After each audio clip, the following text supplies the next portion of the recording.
tadi. Alef hat lari gereja perkembangan alef hat lari wakin ke abrek nilu abrek no koleknya nanti nilu make wehe murugat tiga dilik ligin baru ni jota wala make nyom terakhir ke depan hat lagi make 3 poinnya sifatnya refleksi. Ini refleksi hasil. Terima kasih waktu Anda mencoba.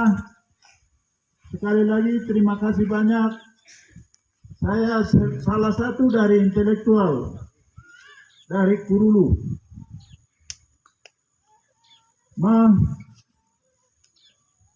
Cerita Anda baca di Pater Franz Lizot punya buku.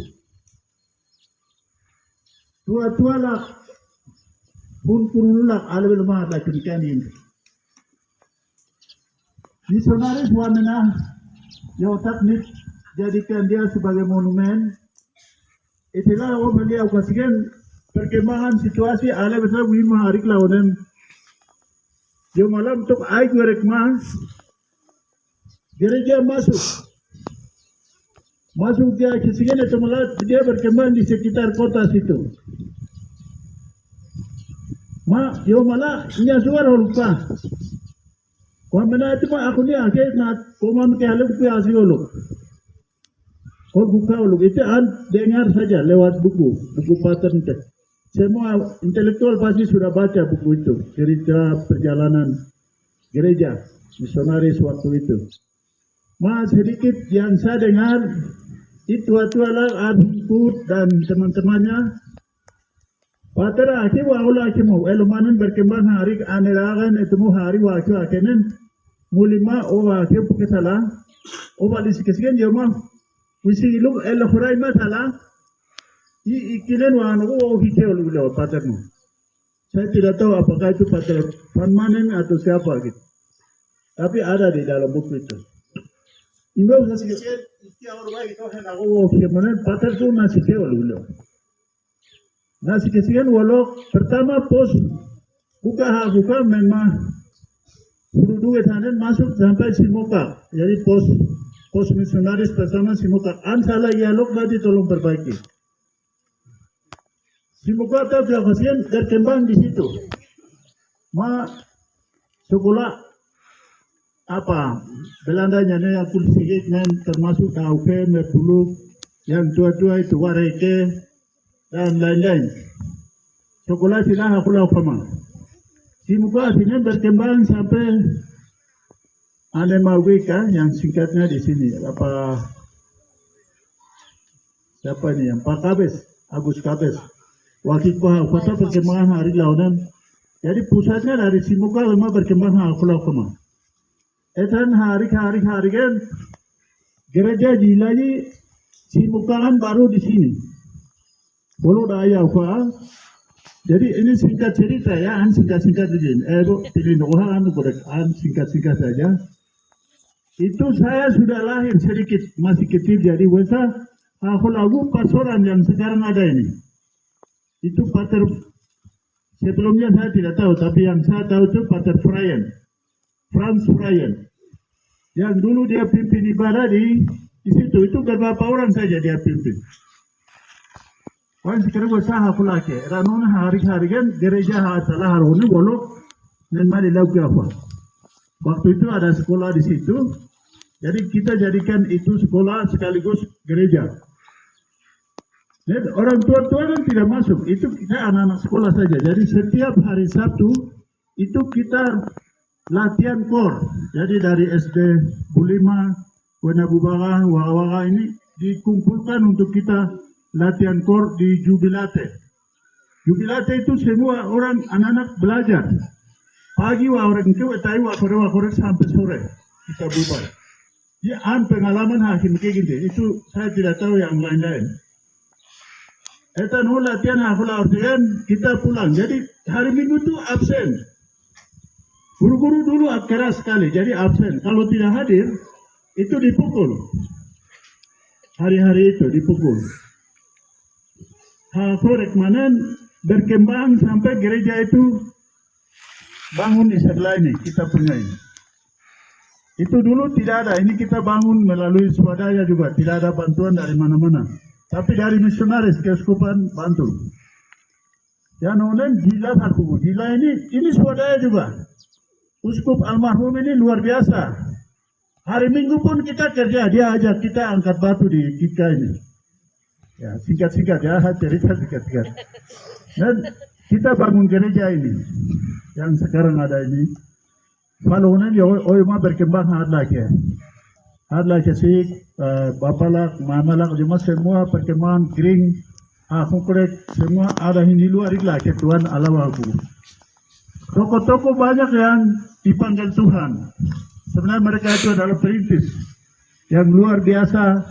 Wesa tulisnya bahwa ebe aku lagu. Kita pesta luar biasa waktu itu. Tetapi semakin ke sini kita menyadari bahwa perkembangan kemajuan teknologi ini semakin kencang. Sehingga perkembangan gereja ini dia semakin hari kita mundur umat. Adalah dia omanen alat begitu perkembangan itu. Orang-orang tua mereka memang tidak aktif gereja. Tapi mereka bilang kita Katolik. Dia paten tahu selalu kata itu. Jadi agama apa? Ini paternite. Paternite itu apa? Itu maksudnya gereja Katolik. Kalau ditanya kamu agama apa? Selalu mereka bilang kita pater punya. Pater punya itu berarti itu gereja Katolik. Begitu. Kemudian pater kamus itu dia buka di Iluga. Itu daerah yang cukup ini. Perlawanannya cukup kencang karena di sana dikuasai oleh gereja organisasi lain. Pater Kam itu luar biasa, dia ke sana untuk membuka daerah itu. Setelah itu dia sudah maju dan kemarin waktu camat di Bolakma saya kasih desa itu. Gereja harus berdiri sendiri, gereja Katolik yang punya desa sendiri. Waktu itu, nah itu Anha di mencari, saya tidak cerita orang lain. Jadi itu termasuk saya yang kasih desa Iluga. Orang bilang ini desa Temakan, saya bilang itu desa Ilusilimo, itu lidah orang Hura, bukan Iluri Limo tidak. Itu saya yang berjuang waktu itu. Dan sekarang gereja Katolik dengan punya desa sendiri di Iluga. Itu pernah saya buat. Lalu perkembangan semakin ke sini, ya Jogotaya Lakhalamo yang kedua Lakhalamo. Perkembangan gereja Katolik ini telah lewati. Kerja ini kadang-kadang gereja betul bisilago. Betul untuk bisilago. Perkembangan itu ada organisasi lain mulai rebut umat segala macam. Ini harus refleksi diri. Itu kenapa? Kekuatan pengurus kah atau umat kah, kesadaran kah? Ini jadi tanda tanya besar. Jadi sama-sama harus refleksikan ini. Kenapa gereja ini dia mundur berapa langkah? Jauh sekali. Sekalipun orang-orang tua dulu, mereka tidak pernah masuk gereja, tapi pengakuan mereka bahwa itu Katolik. Ini yang harus kita paham. Kekatolikan kita ini benar-benar harus menjiwai kita. Bagaimana kita harus mengembangkan gereja ini benar-benar kita Katolik begitu. Umat sudah dibaptis kadang-kadang karena terpengaruh. Dia sudah pindah ke organisasi lain. Sebenarnya sama saja, cuma awal-awal kan sudah dibaptis. Kenapa harus pindah? Itu juga jadi pertanyaan. Oleh karena itu, mulai kita refleksikan berdasarkan 64 tahun. Ini usia yang sudah tua. Usia yang sudah sebenarnya bukan ini. Kalau manusia itu mungkin saya baru November kemarin, itu saya 58 tahun. Ya. Berarti tinggal sisa beberapa tahun lagi gereja sudah pernah masuk sebelum saya lahir ya. Karena itu perkembangan kita manusia itu mungkin sudah lebih, artinya sudah pegang tongkat atau apa begitu. Sudah mulai tua ini 64 tahun. Itu lebih, artinya kita bisa lihat orang itu perkembangannya seperti apa. Oleh karena itu selamat datang Pak Ibu saya yang mulia, Pak Beni. Wah.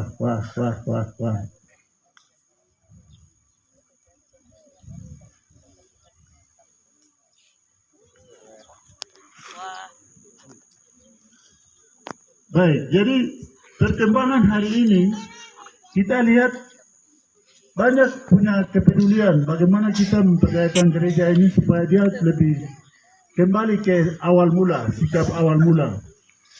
Itu yang refleksi diri kita masing-masing sebagai tokoh, sebagai umat, masing-masing kita harus merefleksikan diri. Kenapa gereja Katolik itu kok bisa itu? Bisa orang bisa, kalau manusia kabik-kabik begitu. Orang bisa lari kemana dengan organisasi lain. Ini ya, Katolik itu gereja Kristen yang pertama. Kalau saya salah nanti tolong dikoreksi. Katolik adalah gereja Kristen yang pertama. Dan Kristen ini kan banyak sekte, banyak cabang-cabang yang orang keluar dengan segala macam cara berkembang sampai sekte-sekte terlalu banyak. Tapi Kristen satu-satunya adalah Katolik. Katolik itu tidak bisa dimain-main, tidak bisa juga beli dengan uang sekian miliar segala macam. Karena itu ini taken dulu, Bapak Ibu, taken dulu, ini gereja Katolik ini tidak main-main. Ini dari Roma sampai ini. Tidak ada agama lain yang negara di atas dalam gereja, negara dalam gereja. Atau Paus itu dia punya struktur pemerintahannya di dalam negara. Negara di dalam negara, ya. Itu Katolik punya, tidak ada agama lain yang punya begitu. Karena itu kita bangga menjadi orang Katolik. Oleh karena itu, sekarang kita ke depan. Ke depan ini Islam mau bikin apa? Katolik ini. Ini sudah yang ada nih. Berkembang tidak mungkin, tetapi bagaimana kita mempertahankan kekatolikan kita ini untuk masa yang akan datang. Apa yang harus kita buat? Kita harus merefleksikan diri, ke depan harus buat apa? Apakah perkembangannya seperti apa? Ini yang harus sama-sama tugas kita. Kita mengembangkan ini seperti apa gereja ini. Terutama perkembangan ke depan untuk anak-anak kita. Anak-anak kita ini kadang-kadang mereka keluar itu dengan pengaruh segala macam. Ini yang harus jati diri seperti apa? Kekatolikan kita itu seperti apa? Kadang-kadang kita tidak menyadari diri. Orang lain ke gereja, kita ada buat kegiatan, malas tahu. Padahal masuk gereja itu tidak lama-lama. Paling mungkin 1 jam, paling mungkin 30 menit atau berapa menit. Setelah itu kita bisa pulang dengan melanjutkan aktivitas lain. Tapi kadang-kadang kita bangun dengan korban biaya besar, bangun gereja sana sini. Tapi kita selalu hari-hari minggu itu tidak pernah ada di gereja. Coba kalau kita hitung yang ada kita sekarang ini.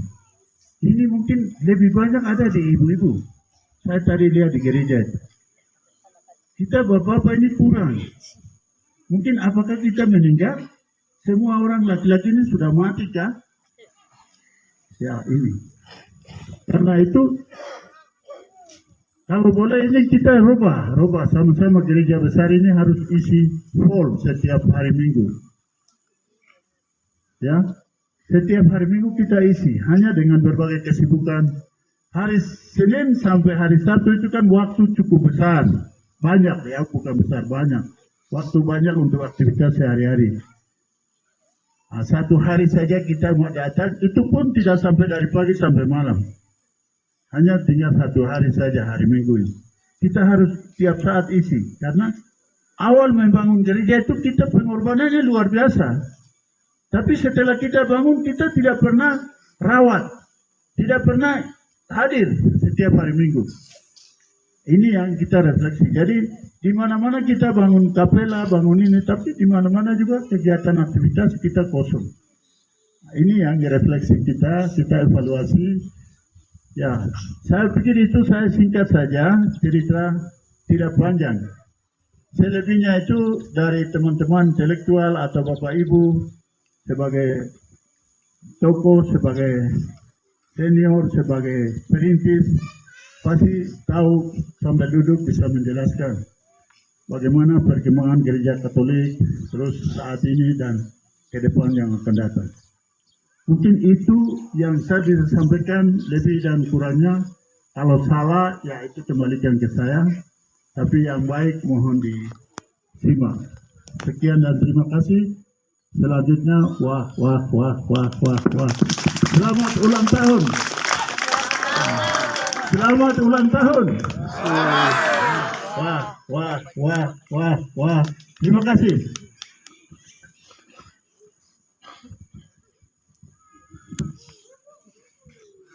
Baik, terima kasih kepada Bapak terkasih yang menjadi pembicara tunggal di kesempatan yang sangat berbahagia ini.